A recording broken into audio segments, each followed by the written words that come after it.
परमेश्वराची स्तुती असो, परमेश्वराचे आपण आभार मानू आज की पुन्हा परमेश्वराने एक वार त्याच्या सानिध्यामध्ये येण्यासाठी, त्याच्या वचनामध्ये येण्यासाठी आणि त्याच्या वचनाच्या माध्यमातून ही सुवार्ता सांगण्यासाठी त्याने मला या ठिकाणी पुन्हा संधी दिली। त्याचप्रमाणे या माध्यमाचे देखील मी अतिशय मनापासून आभार मानतो की या माध्यमाच्याद्वारे संपूर्ण जगामध्ये परमेश्वराचं स्तुती आणि स्तवन होत आहे। धन्यवाद। यावेळेस आपण पवित्र शास्त्रामधून काही अध्याय वाचणार आहोत, जेणेकरून त्या अध्यायामधून आम्हाला पारखणार आहोत, आम्हाला स्वतःला ओळखणार आहोत आणि आजच्या या स्थितीमध्ये परमेश्वराच्या सानिध्यामध्ये व या जगामध्ये जैविक जीवनामध्ये व परमेश्वराच्या सानिध्यामध्ये आमचा सहभाग काय, आमचं काय पार्टिसिपेशन आहे आणि परमेश्वराच्या वचनामधून आम्हाला काय सांगण्यात आलेलं आहे हे आपण यामध्ये पाहणार आहोत। यावेळेस आपण मत्तेकृ वर्तमान याचा 16वा अध्याय आणि 1 ते 3 वचन काय आपण वाचणार आहोत। त्याचप्रमाणे इर्मया याचा 8वा अध्याय आणि 7व्या वचनापासून पुढे काय आपण पाहणार आहोत, त्याच्यावर चिंतन आणि मनन करणार आहोत। त्याचप्रमाणे दुसरे तिमित्थ याचा 3रा अध्याय, त्याचे देखील आपण 1 ते 5 वचन वाचून आपण आपला या वर्तमान स्थितीमध्ये या युगामध्ये आम्ही परमेश्वराच्या किती समीप आहोत आणि परमेश्वराने ज्या काही गोष्टी या भविष्यामध्ये होणाऱ्या सांगितलेल्या आहेत त्या भविष्यामध्ये आणि आजच्या या वर्तमान स्थितीमध्ये काय फरक आहे आणि या परिस्थितीमध्ये राहत असताना आम्हाला कोणत्या बाजूला ठेवलेलं आहे आणि आम्ही कशा परिस्थितीमध्ये दिवस काढत आहोत, कशा परिस्थितीमध्ये परमेश्वराच्या सानिध्यात जात आहोत, कशा परिस्थितीमध्ये आपण प्रार्थनेपासून किंवा सर्व परमेश्वराच्या आशीर्वादापासून वंचित आहोत। यावेळेस आपण मत्तेकृ वर्तमान हे 16वा अध्याय वाचण्यापूर्वी आपण थोडंसं मागं जाऊ आणि येशूला ओळखा आणि समयाला ओळखा, समयाला धरून चाला। समय हा काय आहे, ही वेळ आजची काय आहे, ही आजचा जो दिवस आहे, आजचं जे हे साल आहे आणि आजची ही परिस्थिती आहे, ह्या परिस्थितीमध्ये जर आपण पाहिलं तर आम्हाला परमेश्वराने मोशेच्या माध्यमातून काही गोष्टी आम्हाला सांगितल्या होत्या आणि त्या गोष्टी आमच्या जीवनाच्या हितकारक अशा आहेत, त्या सार्वकालिक जीवनाकडे जाणाऱ्या आहेत आणि त्या गोष्टी ज्या आहेत की आम्ही परमेश्वराने दिलेला जो काय आजचा दिवस आहे, परमेश्वराने दिलेलं जे काय आमचं मागचं आयुष्य आहे आणि ते आयुष्य मागं पाहत असताना त्याच्यामध्ये आम्ही परमेश्वराच्या समीप आहोत का आणि आज आम्ही परमेश्वराच्या समीप आहोत का हे आपण पाहू। मत्तेकृ वर्तमान याचा 16वा अध्याय 1 ते 5 वचन।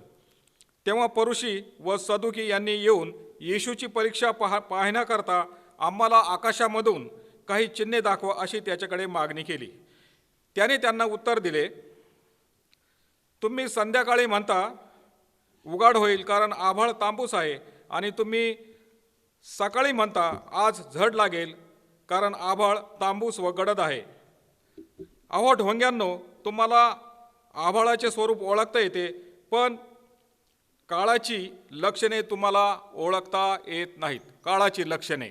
यावेळेस शास्त्री आणि परुषी यांनी येशूची परीक्षा पाहण्यासाठी किंवा त्याला पाहण्याकरता, त्याला जाणून घेण्यासाठी किंवा त्याला थोडंसं अडचणीत आणण्यासाठी आकाशातून काही चिन्ह दाखवा अशी त्याच्याकडे मागणी केली। त्याने त्यांना उत्तर दिले, तुम्ही संध्याकाळी म्हणता उघाड होईल कारण आभाळ तांबूस आहे। आम्हाला निसर्गाचे चिन्ह समजतात।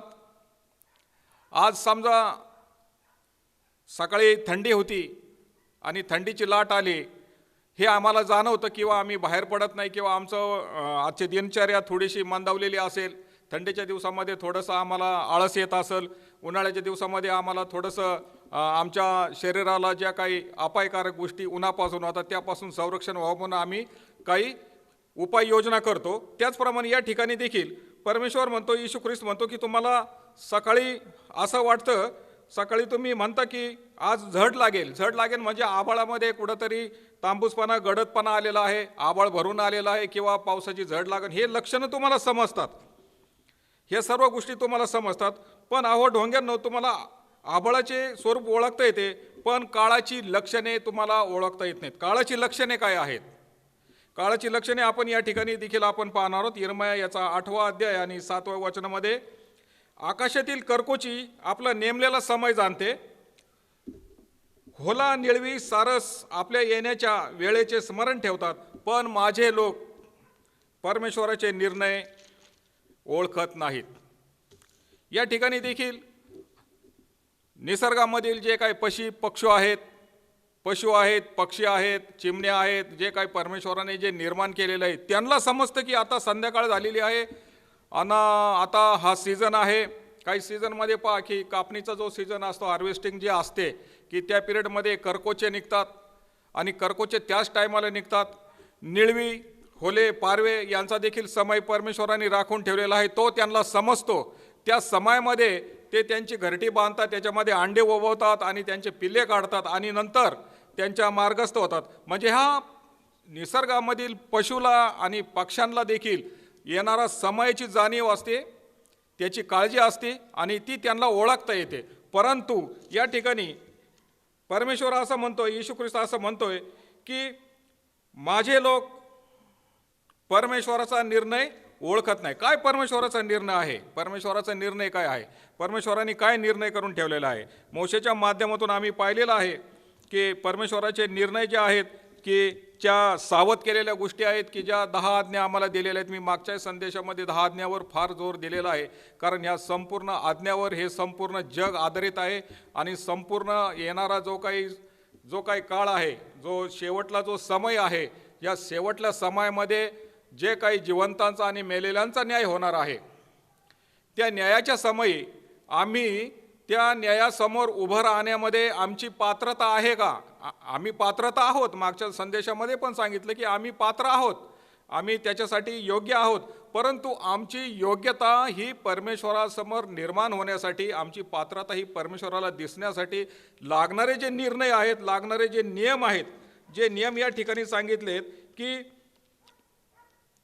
आकाशातील करकोची आपला नेमलेला समय जाणते, होळी निळवी सारस आपल्या येण्याच्या वेळेचे स्मरण ठेवतात, पण माझे लोक परमेश्वराचा निर्णय ओळखत नाही. परमेश्वराने हाच निर्णय करायला सांगितला की तुला जे मी आयुष्य दिले आहे त्याच्यामध्ये तू एक चांगल्या प्रकारचा डिसिजन घे, चांगल्या प्रकारचा निर्णय घे, चांगल्या प्रकारचा परमेश्वराबरोबर राहण्यासाठी जे काही परमेश्वराला जे काही आवडत अशा ज्या गोष्टी आहेत त्या सर्व तू पाळ, व्यवस्थित पाळ. त्याच्यामध्ये मग हे शेवटल्या काळाचा जो काही भाग ह्या ठिकाणी म्हटलेला आहे, शेवटचा जो काळ आहे, शेवटच्या काळामध्ये ज्यावेळेस आम्हाला परमेश्वराच्या समीप जायचे, परमेश्वराच्या समोर उभं राहायचे आणि आमची योग्यता आम्हाला त्या ठिकाणी पटवून द्यायची आहे. ही योग्यता काय आहे? मग परमेश्वराने या ठिकाणी पण सांगितलेलं आहे की शेवटल्या काळचे जे कठीण दिवस येतील हे समजून घे. शेवटल्या काळी काय कठीण दिवस येतील? शेवटल्या काळी असे कठीण दिवस येतील की त्या कठीण दिवसामध्ये आम्ही परमेश्वराच्या समोर उभं राहण्यास योग्य पाहिजे. उदाहरणार्थ, जर मी माझ्या संपूर्ण आयुष्यामध्ये परमेश्वराने हे जे मला आयुष्य दिलेलं आहे, या आयुष्यामध्ये जर मी परमेश्वराच्या वचनापासून, परमेश्वराच्या आशीर्वादापासून आणि परमेश्वराने दिलेले जे काही निर्णय आहेत, परमेश्वराने दिलेले निर्बंध आहेत आणि परमेश्वराने मला राखून दिलेले ज्या काही आज्ञा आहेत, परमेश्वराने माझ्यासाठी नेमून दिलेले जो काही समय आहे, जी वेळ आहे, जी घटका आहे, त्या घटकेमध्ये, त्या समयामध्ये जो समय परमेश्वराला पाहिजे असतो, जो समय परमेश्वर माझ्याकडून जे अपेक्षा करतो, माझ्या कुटुंबाकडून अपेक्षा करतो, माझ्या मुलांकडून अपेक्षा करतो, माझ्या मित्रांकडून अपेक्षा करतो, माझ्या वागण्यातून, माझ्या बोलण्यातून, माझ्या चालण्यातून सर्व प्रकारे परमेश्वर जी अपेक्षा करतो आणि त्या अपेक्षाचा जर मी भंग केला, त्या अपेक्षाच्या विरुद्ध जाऊन जर मी काही माझी कामगिरी केली, त्या समयाला मी ओळखलं नाही, त्या चिन्हांना मी ओळखलं नाही. परमेश्वराने यापूर्वी पण आम्हाला सर्व चिन्हाच्या बाबतीमध्ये येणारा जो काळ आहे तो सांगितलेला आहे की आम्ही जर 50 ते 70 वर्ष मागे गेलो, 70 वर्ष मागे गेलो तर कसल्याही प्रकारचं तंत्रज्ञान डेव्हलप नव्हतं, कसल्या प्रकारचं तंत्रज्ञान हे विकसित झालेलं नव्हतं. त्या पिरियडमध्ये मला अजूनही आठवतं की त्या पिरियडमध्ये जर कुठं जर असं एक कोणी डेड झालं किंवा मयत झालं तर त्याचा संदेश देण्यासाठी 2-2, 3-3 दिवस लागे. त्यावेळेस ते टेलिग्राम म्हणून एक माध्यम होतं, त्या टेलिग्रामच्या माध्यमातून लोक ते कम्युनिकेशन करायचे. त्यानंतर कोणी सायकलवर जाणार, कोणी काय करणार. म्हणजे त्यावेळेचे जे तंत्रज्ञान होतं ते तंत्रज्ञान आणि आत्ताचं जे तंत्रज्ञान आहे ह्याच्यामध्ये बराच काही मोठा फरक झालेला आहे. आणि हे जे तंत्रज्ञान आहे, या तंत्रज्ञानामध्ये परमेश्वर आमच्याकडून अधिक आणि अधिक अपेक्षा करत आहे की त्या पिरियडमध्ये येशू ख्रिस्त ज्यावेळेस येरुशलेमेमध्ये आला, मध्ये आला, तर येशू ख्रिस्ताचा जो प्रवेश झाला तो गाढवावर बसून झाला. येशू ख्रिस्ताच्या काळामध्ये जी सुवार्ता गाजली जायची, जे शिष्याच्या माध्यमातून सुवार्ता गाजली जायची, ती कुठंतरी होडीमधून किंवा एखाद्या गलबतामधून किंवा एखाद्या गाढवावरून, शिंगरावरून किंवा उंटावरून असायची. येशू ख्रिस्ताच्या जन्माच्या वेळेस मागे लोक ज्यावेळेस आले ते उंटावरून आले. त्यावेळेस काही रेल्वे नव्हती, कसल्या प्रकारचं ट्रान्सपोर्टेशन नव्हतं, कसल्या प्रकारचं प्रवासाचं काही एवढी सोय नव्हती. तरी देखील त्या पिरियडमध्ये परमेश्वराने त्यांना आशीर्वादित केलं. परंतु आज ह्या काळामध्ये आम्ही जगत आहोत, किंवा 2017-18 वर्षापूर्वी येशू ख्रिस्ताने सांगितलं की जा आणि सर्व सृष्टीला सुवार्तेची घोषणा करा. आता येशू ख्रिस्ताचं विजन या ठिकाणी आम्हाला पाहायचं आहे. येशू ख्रिस्ताने जे काही विजन ठेवलेलं आहे, जे काही दूरदृष्टी ठेवलेली आहे, 2018 वर्षापूर्वी येशू ख्रिस्त म्हणतो जा आणि सर्व सृष्टीला सुवार्तेची घोषणा करा. आता 2018 वर्षापूर्वी जर आम्ही पाहिलं, येशू ख्रिस्ताच्या ज्या काळामध्ये पाहिलं, तर सुवार्ता गाजवण्यासाठी जर मला 100 किलोमीटर जायचं असेल, 200 किलोमीटर जायचं असेल, तर माझ्याकडे काय वाहन होतं, त्या पिरियडमध्ये काय वाहन असतील. शिष्यांना एवढी जबाबदारी दिली होती की संपूर्ण सृष्टीला सुवार्तेची घोषणा करा. याचा अर्थ की येशू ख्रिस्ताला येणाऱ्या काळाची संपूर्णपणे जाणीव होती. येणाऱ्या काळामध्ये ज्ञानाची वृद्धी होईल, हे देखील दानिएलाने त्याच्या 11व्या अध्यायामध्ये लिहून ठेवलेलं आहे. शास्त्रामध्ये त्याचे अनेक संदर्भ आहेत, अनेक प्रकारचे त्या ठिकाणी अध्याय दिलेले आहेत, अनेक प्रकारचे उदाहरण दिलेत की हे ज्ञान वाढणार आहे. या ज्ञानाच्या माध्यमातून परमेश्वराची देखील चांगल्या प्रकारे सुवार्तेची घोषणा केली जाईल, हे देखील. आणि काही प्रमाणामध्ये होत आहे, काही प्रमाणामध्ये ही सुवार्तेची घोषणा होती.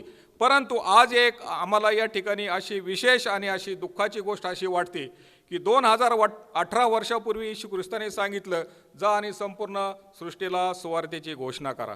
परंतु जर आज आम्ही ह्या 2019 मध्ये पाहिलं, 2018 मध्ये पाहिलं, आज भारताची लोकसंख्या 135 कोटी आहे.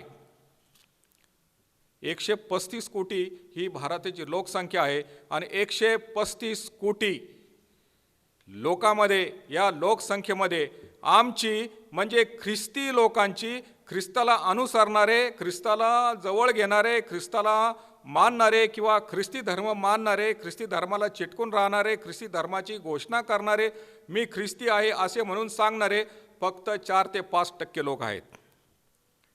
आणि जर आम्ही अजून जर उत्पत्तीमध्ये गेलं, निर्गममध्ये गेलं, त्यावेळेस देखील परमेश्वराने अब्रामाला आशीर्वाद दिला होता की मी तुझी संतती आकाशातील ताऱ्यांनी वाळूच्या काना इतकी करेल. मग आम्हाला या ठिकाणी आज एक जाणीव होते, आम्हाला एक रिअलायझेशन होतं आहे की आम्हाला एक थोडासा संकोच वाटत आहे, थोडासा आम्हाला या ठिकाणी खेद वाटत आहे की या संपूर्ण जगामध्ये जी लोकसंख्या आहे त्या लोकसंख्येपैकी आमच्या संपूर्ण भारतामध्ये, ज्या भारतामध्ये मी राहतो, ज्या देशामध्ये मी राहतो, त्या देशामध्ये राहत असताना ज्या देशाची लोकसंख्या 135 कोटी आहे, त्याच्यामध्ये आम्हाला अल्पसंख्याक असे म्हणतो. मग परमेश्वराने दिलेला आशीर्वाद आणि परमेश्वराने दिलेली कामगिरी, परमेश्वराने दिलेलं कर्तव्य हे जातं कुठं? मग आमच्या मंडळीची वृद्धी होती का? आमच्या मंडळीमध्ये वाढ होत आहे का? आमच्या मंडळीमध्ये नवीन लोक येत आहेत का? ख्रिस्त राज्यामध्ये नवीन आत्मे येत आहेत का? ही जबाबदारी कोणाची आहे? हे देखील आम्हाला या ठिकाणी पाहायला मिळतं. म्हणून परमेश्वर या ठिकाणी 2 तिमित्थ 3 अध्यायामध्ये असं म्हणतो, शेवटल्या काळी कठीण दिवस येतील हे समजून घे. शेवटल्या काळी कठीण दिवस येतील हे समजून घे. कारण माणसे स्वार्थी. फार मोठं या ठिकाणी हे लिहून ठेवलेलं आहे बघा. आम्हाला स्वतःबरोबर जर व्हेरीफाय केलं, स्वतःबरोबर जर आम्ही त्याचं आत्मपरीक्षण केलं, जर मी हे वचन जर मी समोर ठेवलं आणि मी आरशासमोर उभा राहिलो आणि मी जर माझं मूल्यमापन केलं, माझी ह्याच्याबरोबर तुलना केली, तर बघा आता ह्याच्यामध्ये एक अतिशय असा जबरदस्त असा मेसेज आहे की जो मेसेज आमचं जीवन परिवर्तन करू शकतो, आमचं कर्तव्य आम्ही जागा करू शकतो, आमची जिद्द आम्ही जागी करू शकतो. मी अधिकाराने आणि स्वाभिमानाने आणि गर्वाने म्हणू शकतो की मी ख्रिस्ताचा अनुयायी आहे, ख्रिस्ताने माझी निवड केलेली आहे, ख्रिस्ताचं कर्तव्य मी पार पडत आहे, ख्रिस्ताने मला जी कामगिरी दिलेली आहे ती मी व माझं कुटुंब ही परमेश्वराची सेवा करेल. आणि पवित्र शास्त्रामध्ये म्हटलंय, मी आणि माझे कुटुंब तर परमेश्वराची सेवा करणार. सेवा करणार याचा अर्थ काय? सेवा म्हणजे काय? सेवा म्हणजे रोज जाऊन बागेमध्ये चर्चमध्ये जाऊन खुरपं घ्यायचं का? झाडांना पाणी टाकायचं का? चर्च स्वच्छ करायचं का? कारण परमेश्वर म्हणतो, मी तुम्ही बांधलेल्या मंदिरामध्ये मी राहत नाही, मी तुमच्या अंतःकरणामध्ये राहतो. आणि या ठिकाणी देखील हे दिवस या ठिकाणी आम्हाला असं समजून देतं की आम्हाला या ठिकाणी एक चाहूल लागते. परमेश्वर आम्हाला या ठिकाणी एक असा एक संकल्पना किंवा असं एक इशारा देतोय की शेवटल्या काळी कठीण दिवस येतील हे समजून घे, कारण माणसे स्वार्थी, धनलोभी. बघा, आम्ही आमच्या आजूबाजूला पाहिलं की आमच्या आता हे सर्व मंडळीमध्ये आहे, कारण सुवार्ता ही मंडळीच्या माध्यमातून गाजवली जाते. सुवार्ता ही मंडळी म्हणजे आमचं एक कॉंग्रिगेशन आहे, मंडळी म्हणजे आमची चर्च आहे. ज्या चर्चमध्ये मला लहानपणापासून, मी लहान असताना संडे स्कूलपासून तर माझं दृढीकरण होईपर्यंत जे संस्कार केले जातात, जे ख्रिस्ताची शिकवण दिली जाते, ही केवळ फक्त चर्चमध्ये दिली जाते, ही मंडळीमध्ये दिली जाते. आणि मंडळीमधले जे याजक आहेत, हे याजक हे परमेश्वराने अभिषिक्त केलेले, परमेश्वराने आशीर्वादित केलेले, हे परमेश्वराला स्मरून, परमेश्वराला अतिशय परमेश्वराचं भय धरून या ठिकाणी ते मंडळीमध्ये त्यांचं काम करतात. म्हणून परमेश्वर या ठिकाणी आम्हाला यही ताकीद देतोय. आणि ह्या अध्यायामध्ये देखील हेच सांगितलं की आमच्यावर असलेले जे संस्कार आहेत, हे संस्कार आम्हाला आमच्या चर्चमध्ये, आमच्या मंडळीमध्ये मिळतात, तरच आम्ही बाहेर जाऊन परमेश्वराच्या सुवार्तेची घोषणा करू शकतो. अदरवाईज आम्हाला आमच्या घरामध्ये एवढं काही नॉलेज आम्हाला मिळत नाही. बरेचशा घरामध्ये जे पेरेंट्स आहेत, जे आईवडील आहेत, काही पेरेंट्स असे खेड्यामध्ये गेले तर ते अडाणी आहेत. पवित्र शास्त्र वाचायला त्यांच्या कष्ट करण्यामुळं, त्यांच्या शेतीमुळं त्यांना वेळ मिळत नाही. बरेच काही मजूर आहेत, बरेच काही शाळेला जाणारे शिक्षक आहेत, बरेच काही प्रोफेसर आहेत, बरेच काही मोठमोठ्या हुद्द्यावर आहेत. आणि त्यांना देखील त्या संस्थेची मोठी जबाबदारी असते, म्हणून त्यांना देखील यामध्ये हेतुपुरस्पर असा वेळ काढता येत नाही. मग हे संस्कार होण्यासाठी, हे पवित्र शास्त्र समजण्यासाठी, परमेश्वराचं जिवंत वचन समजण्यासाठी लागणारे जे माध्यम आहे, त्याच्या माध्यमातून जे आम्हाला जे काही ज्ञान प्राप्त होणारे जे माध्यम आहे, ती आमची मंडळी आहे. आणि त्या मंडळीमध्ये असलेले जे आमचे याजक आहेत, जे परमेश्वराच्या आशीर्वादाने अभिषिक्त झालेले आहेत, जे परमेश्वराच्या सानिध्यामध्ये असतात, जे परमेश्वराच्या वचनाचं रात्रंदिवस चिंतन आणि मनन करतात, आणि त्यांच्या माध्यमातून हे संस्कार संडे स्कूलचं लेकरू म्हणजे ते वयाच्या 5व्या ते 6व्या वर्षापासून तर वयाच्या 18व्या वर्षापर्यंत ते त्या ठिकाणी घडलं जातं. त्याच्यावर ते बिंबवलं जातं की 10 आज्ञा काय आहेत, प्रेषितांचा मतांगीकर काय आहे, 23 स्तोत्र काय आहे, जे काही जनरल आहे, जे येशू ख्रिस्ताचं जे बेसिक आहे, येशू ख्रिस्त कोण होता, येशू ख्रिस्ताची ओळख काय, हे बेसिक जे आहे, हे बेसिक आम्हाला आमच्या चर्चमध्ये दिले जातात. म्हणून चर्चची अशी मोठी जबाबदारी आहे की चर्चमध्ये येणारा जो संडे स्कूलमध्ये येणारा जो काही पाल्य आहे, जो काही विद्यार्थी आहे, तो चांगल्या प्रकारे घडून त्यांनी परमेश्वराची सेवा निडळ्या छातीने पुढं गाजवली पाहिजे. हा दृष्टिकोन, हे विजन, हे आम्हाला समोर ठेवावं लागेल. परंतु आज या बदलत्या काळामध्ये, या अतिशय धावत्या युगामध्ये, अतिशय घाई गर्दीमध्ये आम्हाला ह्या सर्व गोष्टीचं स्मरण होत नाही. आम्ही सकाळपासून संध्याकाळपर्यंत आमच्या लेकरांना जेवण कसं मिळेल, आमच्या लेकरांना चांगल्या प्रकारची सुविधा कशी मिळेल, चांगल्या प्रकारचं माध्यम कसं मिळेल, चांगल्या प्रकारचं एंटरटेन मिळेल कसं मिळेल, चांगल्या प्रकारचं मनोरंजन कसं मिळेल, ह्या दृष्टिकोनासाठी आम्ही धडपडत असतो. 3 टायमाचं जेवण आम्हाला कसं मिळेल. परंतु या ठिकाणी अतिशय कटाक्षेपणे मला सांगायला आवडतं की माझ्या निदर्शनात ज्या गोष्टी येतात की मनुष्य प्राणी हा सकाळपासून संध्याकाळपर्यंत कष्ट करतो, आणि कष्ट करून संध्याकाळी थोडासा विश्रांती घेऊन झोपी जातो, आणि पुन्हा सकाळी उठून त्याच गोष्टी करतो. म्हणजे ही रिसायकल जी आहे, ह्या रिसायकलमध्ये जो हा मनुष्य अडकलेला आहे, ह्याच्यामधून तो बाहेर पडून परमेश्वराने ठेवलेलं सार्वकालिक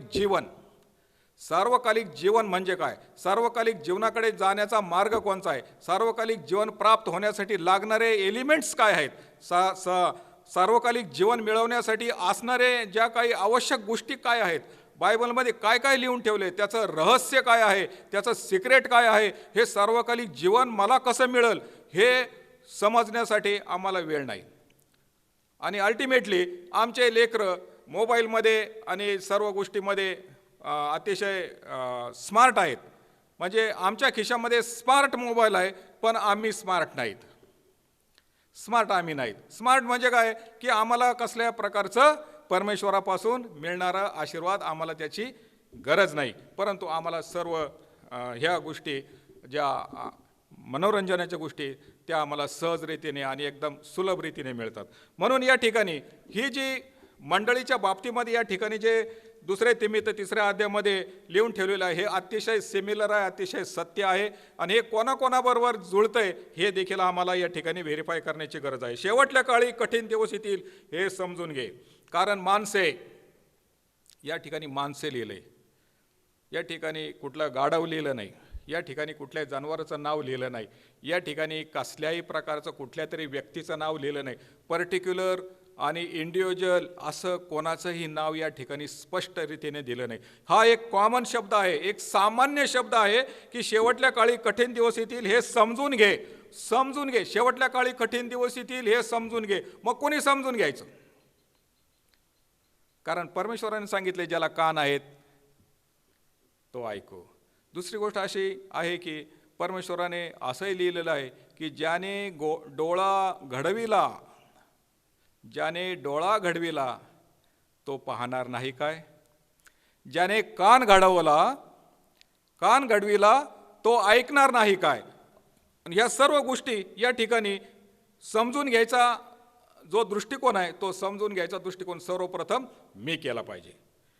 कारण या ठिकाणी माणसे लिहिले, माणसे स्वार्थी, धनलोभी, बडाईखोर.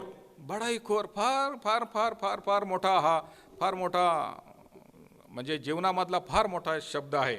बडाईखोर, बडाई मारणे.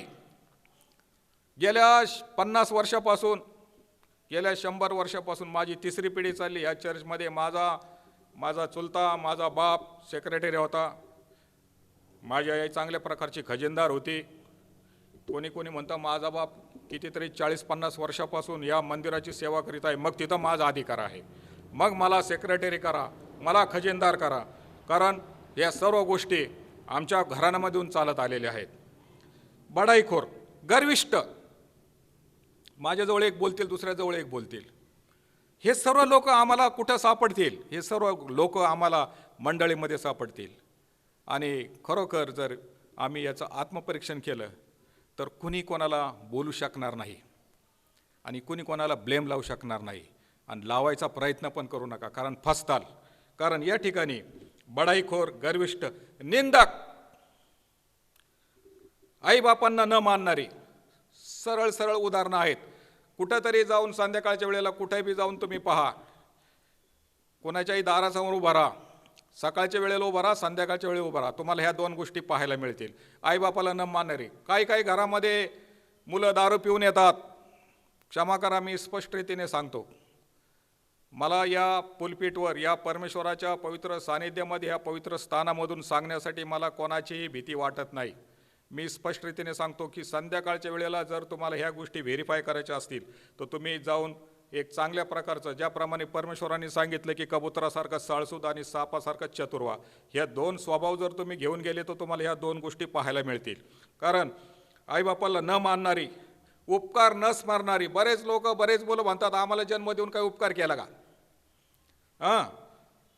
उपकार न स्मरणारी, अपवित्र. आणि प्रगटीकरणामध्ये पवित्र त्याला फार मोठं स्थान आहे की तुम्ही पवित्र व्हा, विजयी व्हा, म्हणजे मी तुम्हाला माझ्या राज्यामध्ये घेईल. अपवित्र, ममताहीन, कसल्याही प्रकारचं प्रेम नाही, कसल्या प्रकारचा आदर नाही, कसल्या प्रकारचं सहनशीलता नाही, कसल्या प्रकारची आपुलकी नाही. शांतता द्वेषी, नेहमी मंडळीमध्ये शांतता भंग करणे. चहाडखोर, ह्याची चहाडी त्याला सांग, त्याची चहाडी ह्याला सांग, थोड्यासाठी माझा फायदा करून घे, त्याला सांगून जर माझा फायदा होता असेल तर दॅट इज बेस्ट. ह्या सर्व गोष्टी. असंयमी, मीटिंगमध्ये किंवा कुठल्या तरी रिझोल्युशन घ्यायचं असेल, ठराव घ्यायचा असेल तर माझ्या विरुद्ध झालं तर संयम नाही, त्याचा विचार न करता पटकन ॲक्टिव्ह होणं, रिॲक्ट करणं आणि त्या ठिकाणची शांतता भंग करणं, असंयमी, क्रूर, कधी कधी मारामाऱ्यावर उठतात, कधी कधी भाऊ भावाला मारतो, कधी कधी बऱ्याच काही अशा पेपरला आम्ही घटना पाहतो की 10 रुपयावरून 40 रुपयावरून 100 रुपयावरून मर्डर झालेले आहेत, खून झालेले आहेत. चांगल्याबद्दल प्रेम न बाळगणारी ज्या चांगल्या गोष्टी आहेत, ज्या चांगल्या गोष्टी परमेश्वरानं आमच्यासमोर दिलेल्या आहेत, काय चांगल्या गोष्टी आहेत? चांगल्या गोष्टी जर पाहायच्या असतील तर फक्त चांगले शमरोनी पहा. चांगले शमरोण्याचा दाखला परमेश्वराने दिलेला आहे, उधळ्या पुत्राचा दाखला परमेश्वराने दिलेला आहे. एवढं आईवडिलांना लुटून गेला, सर्व त्याची धन दौलत घेऊन गेला, सर्व उडून आला, अय्याश करून आला, आणि ज्या वेळेस पुन्हा परत आला तर पुन्हा बापाने त्याला जवळ घेऊन, म्हणजे इतकं चांगलं प्रेम हे देखील न बाळगणारी आणि विश्वासघातकी. फार मोठाले शब्द या ठिकाणी दिलेत की याचं जर आम्ही डेफिनेशन केलं, एका शब्दाचं जर आम्ही परिभाषा काढली, एका शब्दाची जर आम्ही व्याख्या काढली तर 10 पानं होतील, सांगायला वेळ नाही, इतकं म्हणजे जबरदस्त असं हे वचन आहे. हे वचन आमचं आत्मपरीक्षण करण्यासाठी परमेश्वराने या ठिकाणी पेत्राने लिहून ठेवलेलं आहे. हे तिमिथाला जे काही पत्र लिहिलेलं आहे, या पत्रामध्ये हा 3रा जो अध्याय आहे, शेवटल्या काळी कठीण दिवस येतील हे समजून घे. आता हे समजून घ्यायचं, हे मला समजून घ्यायचं, इंडिव्हिज्युअल कोणी घेऊ नका. विश्वासघातकी, हुड म्हणजे काय? जाणून बुजून हुड आहे, त्याला काय समजतं? त्याला सगळं समजतं, त्याला खाय प्यायचं समजतं, त्याला मोबाईल ऑपरेट करायचा समजतो, मोबाईल जर फुटला, त्याचं बॅलन्स संपलं तर आईवडिलांकडून ते पैसे त्याचं घ्यायचं समजतं, आईवडिलांची पेन्शन असेल तर पेन्शन आणायचं समजतं, नाही का? आता संध्याकाळचा टाईम झाला, घोट मारायचा टाईम, ते पैसे मागायचं समजतं. हे हुड, गर्वाने फुगलेली, नेहमी खिशात काही नाही परंतु गर्व आहे. हां, घरामध्ये व्यवस्थित चूल पेटत नाही पण साऱ्या देशाची काळजी. या सर्व ज्या गोष्टी आहेत, ह्या सर्व गोष्टी या ठिकाणी परमेश्वराने आम्हाला दिल्या, आणि ह्या सर्व गोष्टी मंडळामध्ये उतरलेल्या आहेत. देवावर प्रेम न करण्याऐवजी सुखविलासाची आवड धरणारी, देवावर प्रेम नाही करायचं पण सुखविलासाची आवड धरणारी, म्हणजे ह्या सर्व इत्थंभूत ज्या गोष्टी आहेत, ह्या सर्व गोष्टी परमेश्वराच्या वचनाच्या विरुद्ध, परमेश्वराच्या आज्ञेच्या विरुद्ध, परमेश्वराने दिलेल्या निर्बंधाविरुद्ध या सर्व गोष्टी आहेत. सुखविलासाची आवड धरणारी, सुभक्तीचे केवळ बाह्य रूप दाखवून तिचे सामर्थ्य ना करणारे. सुभक्तीचे केवळ फार मोठे शब्दही तिथं. आता सुभक्तीचे बाह्य रूप म्हणून दाखवायचं, परंतु सुभक्तीचं केवळ फक्त बाह्य रूप दाखवायचं, सुभक्तीचं फक्त बाह्य रूप दाखवायचं, आणि त्याचं सामर्थ्य आहे, भक्तीचं जे सामर्थ्य आहे ते ना करायचं. कारण माहिती आहे ना, आम्ही जर खरं बोललो, आमची जर प्रार्थना खरी असेल, आमची भक्ती जर खरी असेल तर त्या ठिकाणी परमेश्वर येतो. परमेश्वर आमचं अंतःकरण चाळून पाहतो. इरमायामध्ये आम्हाला सांगितलं की परमेश्वर हृदय हे किती कपटी आहे, ते असाध्य रोगाने ग्रासलेलं आहे, आणि त्याचा भेद कोणाला समजल, आणि मी परमेश्वर तुमचं हृदय, तुमचं अंतःकरण हे चाळून पाहतो. या ठिकाणी सुभक्ती जर आमची व्यवस्थित असेल, सुभक्ती जर आमची योग्य असेल, आमची भक्ती जर परमेश्वराला आवडणारी असेल, आमची भक्ती जर परमेश्वराच्या समीप असेल, आमची भक्ती जर परमेश्वराच्या वचनाला धरून असेल, आणि आमची भक्ती जर आमच्या अंतःकरणाला जर व्यवस्थितपणा असेल, आकाररहित नसेल, व्यवस्थित जर ती आखीव आणि रेखीव असेल, तर परमेश्वर ही भक्ती स्वीकारतो आणि त्याचं सामर्थ्य दाखवतो. परंतु या ठिकाणी असं लिहिलं की सुभक्तीचं केवळ बाह्यरूप दाखवून, बाह्यरूप म्हणजे नुसताच आरडाओरडा करायचा,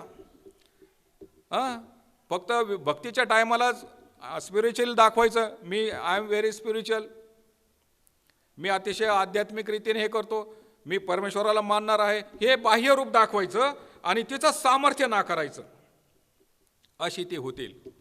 आणि या ठिकाणी एक इशारा दिला की ह्या लोकांपासून दूर राहा, अशा लोकांपासून दूर राहा. कोणाला सांगितलंय? जो परमेश्वराची आज्ञा पाळतो, जो परमेश्वराच्या अधीन आहे, जो परमेश्वराच्या स्वाधीन आहे, अशाला हे वचन अतिशय कारणीभूत आहे, अतिशय असं योग्य आहे, आणि परमेश्वराच्या सानिध्यामधून ह्या सर्व गोष्टी ह्या केलेल्या पाहिजे. हे जे व्हेरिफिकेशन आहे, हे जे पडताळणी आहे, ह्या पडताळणीमध्ये आम्हाला स्वतःला पाहिलं पाहिजे की ही एक तराजू आहे की कुठल्या बाजूचं हे पारडं खाली जातंय. मी जर अन्यायी आहे, मी जर परमेश्वराची आज्ञा पाळत नाही, ते जर पारडं खाली गेलं तर मला सावरण्यासाठी परमेश्वराने हे आम्हाला वचनं दिलेत.